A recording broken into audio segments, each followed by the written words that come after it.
Daryl, thanks for being on the segment here. Thank you, Sonny. Excellent. So can you just give us an update on what's going on with Minaurum? First, let's talk about the Guerrero Gold Belt before we get in the heart of news. Sure. Well, the Guerrero Gold Belt is the focus of Minaurum Gold. As you've known for many years, we built the company around the Guerrero based on our geologist, David Jones, being basically Mr. Guerrero Gold Belt, having discovered the largest mine in the Guerrero Gold Belt, as well as having played a role in the discovery of probably a good another 10 or 11 million ounces in some of the other projects in the belt. Mm-hmm. Well, when we put Minaurum together, the idea was to acquire David and build ourselves around the Guerrero. So that was finding a project in the Guerrero that David had located quite a few years ago, acquiring that from him, and then taking that to the point that we are now getting ready to drill the program. Excellent. So what is the update on Minaurum? Recently there was some news out. Can you just elaborate on that news? Yeah, last Tuesday we finally announced that we'd received community approval to go ahead and drill the project. As some of you may know, for us that was a big thing going forward. About 3-4 years ago, this project and our discoveries made on the project is what propelled our stock up into the mid-90-cent range. We had a 40 million market cap, because what we discovered on our Vuelcos del Destino project is a massive outcropping intrusive complex. Mm-hmm. And these skarn porphyry intrusive complexes are the primary zones of mineralization where you find Los Filos, El Bermejal, basically the big deposits in the Guerrero Gold Belt. What happened here is we discovered it, we got ready to drill, we did all the airborne VTEM, aeromag, surface mapping, sampling, everything you want, and then we hit this permitting wall. And for the last 3 years, we've been waiting to get the community approval. We have the community approval now, so we're ready to go ahead and test what's basically the last big undrilled outcropping area of mineralization in the Guerrero Gold Belt.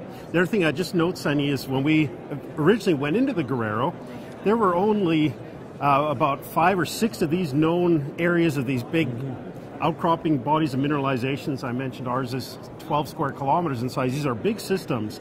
At the time in 2010, about 2 to 3 of them were deposits. As of today, all of them but ours has become a deposit.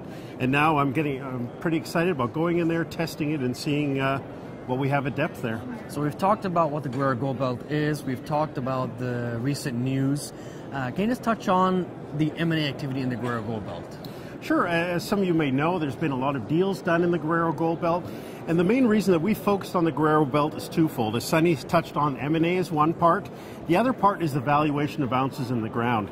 So I'll start actually in valuation because that leads to the M&A. But the Guerrero Gold Belt is one of the few areas in the world today that you see an increasing resource profile across the belt.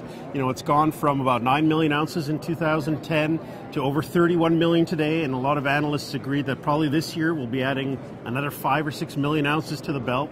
So you see this almost like this real curve going, steepening as the years go by now, and we're getting greater number of ounces is being discovered, but not just that, they're economic ounces.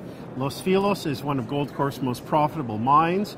You're seeing valuations, as just far as companies in the belt, valuations are sort of going in that $100 to $120 per ounce in the ground valuations. And now you're starting to see the takeovers. You're seeing Caden being taken over for over 200 million by Agnico. They don't have a resource in the Guerrero Gold Belt. You see the most recent transaction of Timmins acquiring New Strike for $140 million, which was a valuation of what, $80 or $90 an ounce. Correct, in the ground. Yes. And these aren't even the advanced categories. These aren't reserves. These are indicated, inferred. These are ounces that are getting market value today.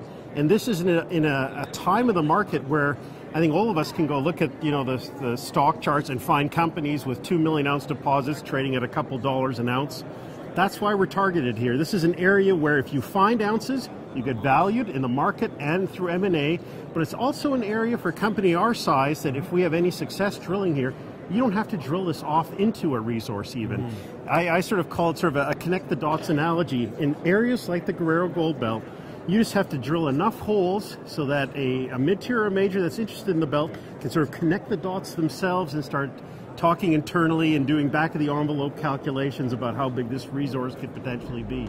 And that's what we're busy planning right now. We're putting together a drill program, a whole exploration plan. It's going to be big because that's our idea. This is what we built the company for. We want to go drill this aggressively, and that's something we'll have some news coming out probably in the next month here as we finalize our plans going forward. Excellent. Well, thanks, Daryl, for being on the segment today. Again, if you want to find out more information, please visit our website, Minaurum.com. That's www.minaurum.com, or you can reach me or Daryl through the website at our email and contact information there. Again, thank you so much. Thanks, Sonny.